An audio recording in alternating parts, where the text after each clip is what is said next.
You can't even imagine what it feels like to lose your wife, your home, and your dignity, all in the same month. If you think you know how this story ends, you're in for a shock. Because when my son-in-law shoved me off a yacht to steal $42 million, he thought he'd won. But when they came home, I was waiting with a truth that would turn their world upside down. Before I tell you what happened on that yacht, I want you to do something for me. If you've ever been betrayed by your own family, or if you've ever watched someone you love turn into a stranger for the sake of money, hit that subscribe button, like this video, and share your story in the comments. You're not alone, and your voice matters here. Let me take you back to the beginning. My wife, Margaret, passed away last winter. We'd been married for 45 years, built a life together from nothing, and raised a daughter we both adored.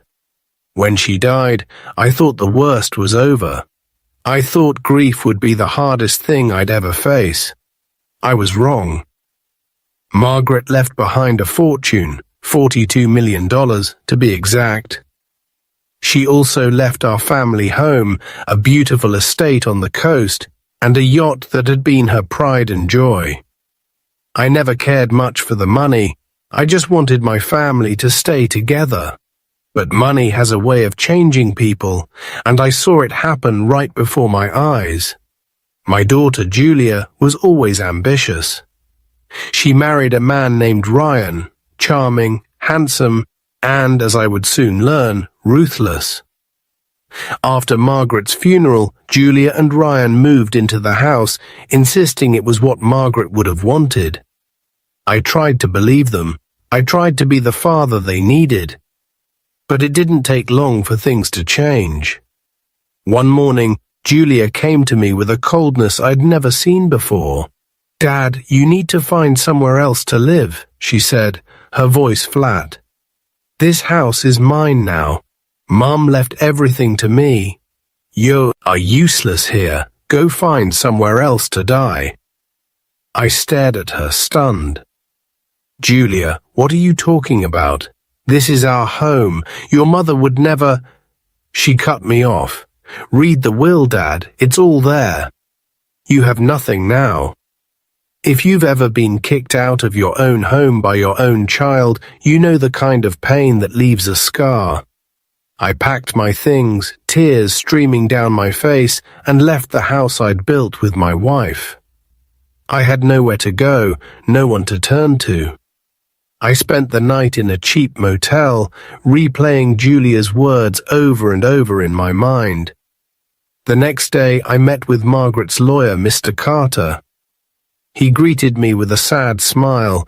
"I heard what happened," he said. "I'm so sorry, Mr. Evans. But I have to ask, did you even read the will?" I shook my head, too numb to speak. He slid a copy across the table. "You should." I read every word, my hands shaking. And then I saw it, the clause that changed everything. Margaret hadn't left everything to Julia. In fact, she'd set up a trust, one that only I could access. The house, the money, the yacht. It was all mine, unless I died or chose to give it away. Julia had lied. She'd forged documents, manipulated the lawyer, and convinced everyone, including herself, that she was the rightful heir. Mr. Carter laughed, a bitter sound. "Your daughter went pale when I told her. She thought she'd won. But the will says otherwise. If you've ever discovered a secret that turns your world upside down, you know the mix of anger and relief that comes with it. I realized I wasn't powerless, I wasn't alone, and I wasn't going to let Julia and Ryan get away with what they'd done. But the story doesn't end there. Because when Ryan found out I still controlled the fortune, he decided to take matters into his own hands. He invited me for a family day on the yacht, pretending to make amends. Julia played along, her smile as fake as the documents she'd forged. You might be wondering what happened next. Did I forgive them? Did I fall for their lies? Or did I finally take the last step they never expected? I'll tell you, but first, let me ask you, what would you do if your own child and her husband tried to steal your life from you? Would you fight back, or would you walk away? Let me know in the comments. And don't forget to subscribe, like, and share this story, because what happened next will leave you speechless. You ever step onto a yacht with your own family and feel like you're walking into a trap? That's exactly how I felt when Julia and Ryan invited me for a family day on the water. The sun was shining, the sea was calm, and Julia greeted me with a hug that felt colder than the ocean breeze. Ryan flashed his perfect smile, poured me a glass of champagne, and said, "Let's make some new memories, Dad." I tried to play along, but every word, every gesture felt rehearsed. Julia kept glancing at Ryan, her laughter forced, her eyes darting to the cabin door. I knew something was wrong, but I didn't know just how far they were willing to go. We sailed for hours, Ryan showing off the yacht, Julia snapping photos for her social media. I watched them, wondering how my own daughter could turn into a stranger. I thought about Margaret, about the life we'd built, about the trust she'd placed in me. I promised myself I wouldn't let them win. After lunch, Ryan suggested we go up to the deck for a family photo. Julia handed me her phone, asking me to take a picture of them first. As I raised the phone, Ryan stepped behind me. In a split second, I felt his hands on my back, then nothing but air and the cold shock of water. I hit the ocean hard, the world spinning, salt stinging my eyes. I heard Julia scream, but it was muffled by the roar of the waves. I surfaced, gasping for breath, and saw the yacht drifting away. Ryan stood at the rail, his face twisted in a sneer. "You should have stayed out of our way," he shouted. Julia turned her back, refusing to look at me. If you've ever been betrayed by the people you love most, you know the kind of pain that makes you want to give up. But I wasn't ready to die, not for them, not for anyone. I swam for what felt like hours, the sun burning my skin, my muscles screaming. Just when I thought I couldn't go any farther, I saw a small fishing boat in the distance. I waved, shouted, and finally, mercifully, they saw me. The fisherman pulled me aboard, wrapped me in a blanket, and called the Coast Guard. If you've ever been given a second chance at life, you know how precious every breath becomes. As I sat on that boat, shivering and exhausted, I made a promise to myself. I would not let Julia and Ryan get away with this. I would fight for Margaret's legacy, for my own dignity, and for the truth. The Coast Guard took me to the hospital. The doctors said I was lucky to be alive. The police took my statement, but when they called Julia, she told them I'd fallen overboard by accident. Ryan backed her up, his voice smooth and convincing. "He's old," he said. "He lost his balance. We tried to save him." If you've ever had your own story twisted against you, you know how helpless it feels. But you also know that sometimes the only way to win is to play the long game. I called Mr. Carter, Margaret's lawyer, and told him everything. He listened in silence, then said, "It's time to show them what the will really says." If you've ever been underestimated by your own family, you know how sweet it is to prove them wrong. What would you do if your own daughter and her husband tried to erase you from your own life? Would you fight back, or would you let them believe they'd won? Let me know in the comments. And if you haven't seen our story about the mother who Ned the tables on her greedy family. Watch it next. Sometimes the best revenge is waiting for the perfect moment. That night, as I lay in my hospital bed, I realized I wasn't just fighting for myself. I was fighting for every parent who's ever been betrayed, for every person who's ever been told they're useless now. And I was just getting started. You ever lie in a hospital bed, staring at the ceiling, and realize you're not just a victim? You're the only one left who knows the truth. That's how I felt as I listened to the steady beep of the monitors, my body aching, but my mind sharper than ever.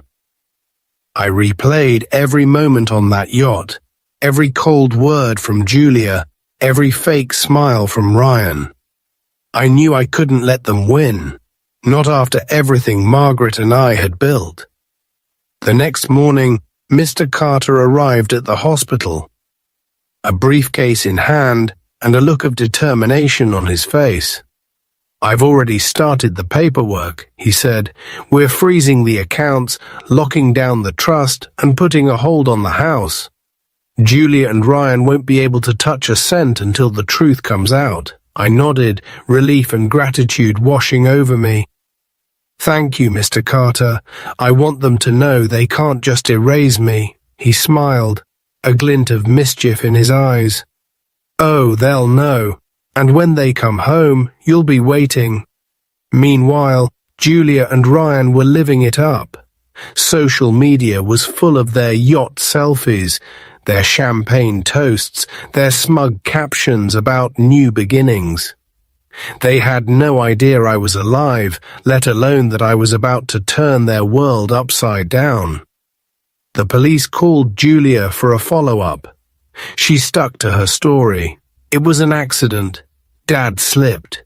We tried to save him, but the current was too strong."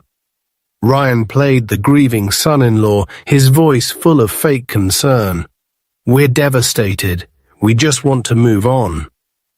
If you've ever watched someone lie with a straight face, you know how infuriating it is. But you also know that the truth has a way of coming out. Especially when wired. I'll have the law on your side. A few days later, I was discharged from the hospital. I went straight to Mr. Carter's office, where he handed me a thick folder. "This is everything you need," he said. "The will, the trust documents, the evidence of forgery. We're ready."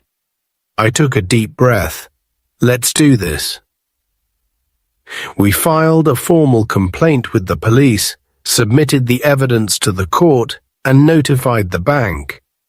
Julia and Ryan's accounts were frozen within hours. The house was locked down, the yacht impounded, and the trust put under court supervision. If you've ever taken back control after being pushed aside, you know how empowering it feels. But you also know the fight isn't over until the truth is out in the open. That evening, I went back to the house. The locks had been changed, but Mr. Carter had a court order. I walked through the empty halls, memories flooding back. Margaret's laughter, Julia's childhood, the life we'd built together. I wasn't just fighting for money, I was fighting for my home, my dignity, and my place in the family. When Julia and Ryan finally came home, they found me sitting in the living room, a stack of legal papers on the table. Julia's face went pale. Ryan tried to bluster, but I cut him off. "Sit down, we need to talk." If you've ever faced the people who tried to destroy you, you know how hard it is to keep your voice steady. But you also know that sometimes the best revenge is simply telling the truth. I looked Julia in the eye. "Did you even read the will? Or did you just believe what you wanted to hear?" She opened her mouth, but no words came out. Ryan glared at me, but I could see the fear in his eyes. Mr. Carter stepped forward. "The will is clear. The trust is clear. and the evidence of forgery is clear. You tried to steal what wasn't yours. Now it's time to face the consequences. If you've ever watched someone realize they've lost everything, you know the look that comes over their face. Julia went pale, her hands shaking. Ryan stood up, but the police were already at the door. That night, as I watched them being led away, I realized I wasn't just a survivor. I was the last one standing, and I was finally free. You ever watch the people who tried to erase you finally realize their game is over? That's what I saw in Julia's eyes as the police read her rights, and Ryan tried to talk his way out of handcuffs. The house that once echoed with laughter was now filled with the sound of justice, firm, cold, and undeniable. The officers led them out, neighbors peeking through curtains, whispers already spreading. I stood in the doorway, watching the life I'd built nearly torn apart by greed, now being put back together by the truth. Mr. Carter stayed by my side, his presence a steady anchor in the chaos. After the police left, I sat alone in the living room, the silence heavy but peaceful. I thought about Margaret, about the promises we made to each other, about the daughter we raised. I wondered where it all went wrong, how love could turn to entitlement, how family could become strangers.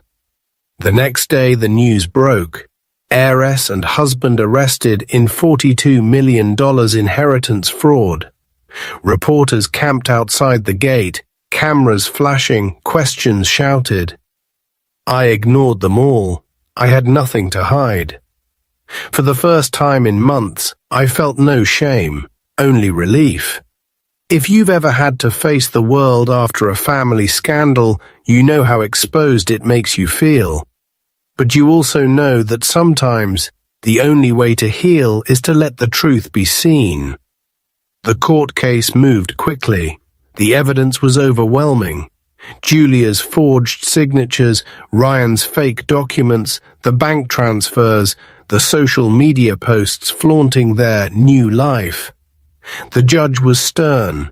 This is not just a matter of money. This is a matter of trust, of family, of basic human decency. Julia tried to apologize, tears streaming down her face. Dad, I'm sorry. I just wanted to feel important. I thought Mom would have wanted me to have it all. I looked at her, my heart breaking and healing at the same time. Your mother wanted you to have a family, Julia, not just a fortune. Ryan, ever the actor, tried to blame everyone but himself. The judge wasn't fooled. You manipulated, you lied, and you nearly cost a man his life. You will answer for that. If you've ever watched justice finally catch up to those who wronged you, you know the feeling is bittersweet. There's no joy in seeing your own child in handcuffs, but there's peace in knowing you stood up for yourself. After the verdict, I walked out of the courthouse into the sunlight. Reporters swarmed, but I kept my head high. I wasn't just a victim, I was a survivor. And I was ready to start over. That night, I sat on the yacht, my yacht, watching the sunset over the water. I thought about Margaret, about the life we built, about the future I still had. I realized that sometimes the best revenge isn't about taking back what was stolen. It's about living well, loving yourself, and never letting anyone tell you you're useless now. If you've ever had to rebuild after betrayal, you know how hard it is. But you also know that every sunrise is a new chance. What would you do if you were in my place? Would you forgive, or would you move on? Let me know in the comments. And if you haven't seen our story about the mother who turned the tables on her greedy family, watch it next. Sometimes the sweetest victory is simply surviving. You ever sit in your own home after the storm has passed, and wonder what comes next? That's how I felt in the days after the trial. The house was quiet, the reporters had moved on, and the world seemed to be holding its breath. I walked through each room, touching the walls, the photos, the memories Margaret and I had built. For the first time in a long time, I felt safe, but I also felt the ache of everything I had lost. The community's reaction was mixed. Some neighbors offered support, bringing casseroles and flowers, whispering words of comfort. Others kept their distance, unsure what to say to the man whose own daughter had tried to erase him. I learned quickly who my real friends were. Mr. Carter visited often, helping me sort through the legal mess Julia and Ryan had left behind. "You're stronger than you think," he told me one afternoon as we sat in the sunroom, paperwork spread between us. "Most people would have given up. You fought for your life and your legacy." I smiled, but the pain was still there. I didn't have a choice. If I let them win, I'd lose everything Margaret and I worked for. I'd lose myself. If you've ever had to fight for your own dignity, you know how exhausting it is. But you also know that every small victory matters. One morning, I received a letter from Julia. The handwriting was shaky, the words raw. "Dad, I'm sorry. I don't expect you to forgive me, but I need you to know I regret everything. I let Ryan convince me you didn't matter. I was wrong. I hope someday you can find it in your heart to remember the daughter you raised, not the woman I became." I read the letter over and over, tears streaming down my face. I wanted to hate her, to hold on to the anger, but all I felt was grief. For the little girl I once knew, for the family we once were. If you've ever been asked for forgiveness by someone who broke your heart, you know how complicated it is. What would you do if you were in my place? Would you forgive, or would you let the pain define you? Let me know in the comments. And if you haven't seen our story about the mother who survived her own daughter's betrayal, watch it next. Sometimes the hardest thing to do is let go. I wrote back, my words simple but honest. "Julia, I will always love you. I hope you find your way back to yourself. I'm here if you ever want to try again." That night, I sat on the deck of the yacht, the stars bright above me, the water calm. I realized that sometimes the greatest revenge isn't about punishment. It's about living a life so full, so true, that no one can take it from you. You ever realize that the hardest part of survival isn't the fight? It's what comes after. That's what I learned as the weeks turned into months. The legal battles faded, the headlines disappeared, but the scars remained. I found myself waking up in the middle of the night, heart pounding, half expecting to hear Julia's voice or see Ryan's shadow in the hallway. But the house was always quiet, the only sound the gentle hum of the ocean outside. I started to rebuild my life, piece by piece. I joined a local book club, started volunteering at the community center, and even took up painting. Something Margaret had always encouraged me to try. The days grew brighter, the nights less lonely. I made new friends, people who knew me not as the man from the scandal, but as someone with stories to tell and laughter to share. One afternoon, Mr. Carter stopped by with good news. "The court has finalized everything," he said, handing me a stack of documents. "The house, the yacht, the trust, it's all yours, free and clear. Julia and Ryan can't touch a cent. You're safe now." I thanked him, feeling a weight lift from my shoulders, but I also felt a pang of sadness. I thought about Julia, about the choices she'd made, about the daughter I'd lost. I wondered if she'd ever find her way back. If you've ever had to move on from someone you love, you know how bittersweet it is. But you also know that sometimes the only way to heal is to let go. One evening, as I walked along the beach, I saw a young couple laughing together, their child chasing seagulls in the surf. I smiled, remembering the days when Julia was that little girl, her laughter ringing out over the waves. I realized that while I couldn't change the past, I could choose how I lived now. If you've ever found hope after heartbreak, you know how precious it is. What would you do if you had a second chance at happiness? Would you take it, or would you let the past hold you back? Let me know in the comments. And if you haven't seen our story about the mother who found peace after betrayal, watch it next. Sometimes the best revenge is simply living well. That night, I sat on the yacht, painting the sunset, the colors bright and bold. I realized that my story wasn't over. In fact, it was just beginning. You ever notice how the world keeps turning even after your life has been turned upside down? That's what I realized as I settled into my new routine.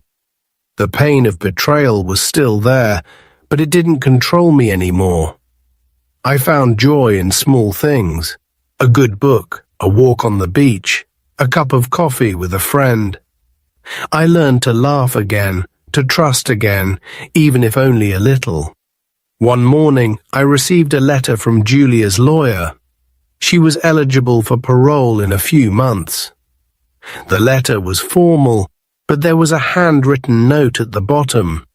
"Dad, I know I don't deserve it, but I hope you'll be there when I get out. I want to try to make things right."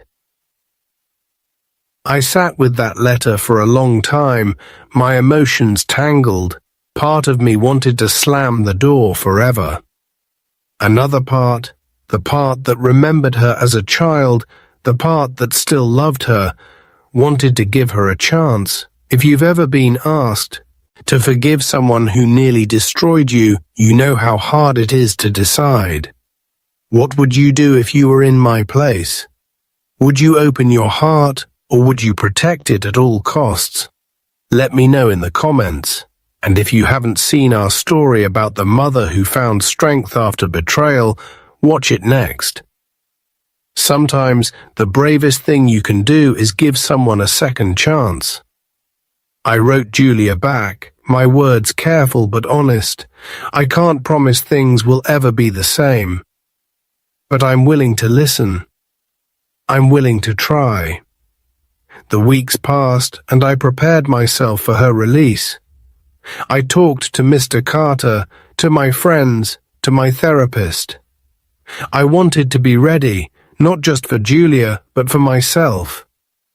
I realized that forgiveness wasn't about forgetting what happened. It was about choosing to move forward, no matter how heavy the past. The day Julia was released, I waited at the gate. She looked older, thinner, her eyes full of regret. She walked toward me, uncertain, and I opened my arms. We hugged, both of us crying. Both of us changed. If you've ever reunited with someone after a long separation, you know how fragile those first moments are. But you also know how powerful it is to choose love over anger. We spent hours talking about Margaret, about the choices she made, and about the future. Julia apologized again and again, but I told her the only way to make things right was to live differently now. That night, as we sat on the deck of the yacht, watching the stars, I realized that sometimes the greatest revenge isn't about getting even. It's about building something new from the ashes of what was lost. You might think a story like this ends with a courtroom verdict or a dramatic confrontation, but the truth is, Real healing happens in the quiet moments after the storm.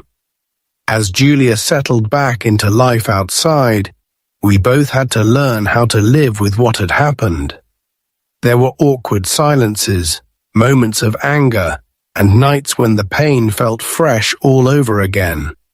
But there were also small victories.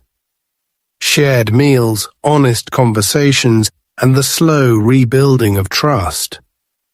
Julia started volunteering at a local women's shelter, helping others who had lost their way. She worked hard, kept her head down, and tried to make amends for the pain she'd caused. I saw glimpses of the daughter I once knew, the one who laughed easily, who loved fiercely, who wanted to make a difference. One afternoon, as we walked along the beach, Julia stopped and looked at me. "Dad, I know I can never undo what I did, but I want you to know I'm grateful you gave me another chance. I want to earn your trust back, even if it takes the rest of my life." I hugged her, tears in my eyes. "We can't change the past, Julia, but we can choose what we do with the future. If you've ever tried to rebuild a relationship after betrayal, you know how slow and uncertain the process can be. But you also know how every step forward is a victory. What would you do if you had the chance to start over with someone you love? Would you take it, or would you let the past hold you back? Let me know in the comments. And if you haven't seen our story about the mother who survived her own daughter's betrayal, watch it next. Sometimes the best revenge is simply living well. As the months passed, Julia and I found a new rhythm. We celebrated small milestones, her first job, her first birthday out of prison, the first time she laughed without regret. The house felt warmer, the yacht became a place of peace, and the future didn't seem so frightening anymore. One evening, as we watched the sun set over the water, Julia turned to me. "Thank you, Dad, for not giving up on me, for fighting for yourself. And for me." I smiled, feeling a peace I hadn't known in years.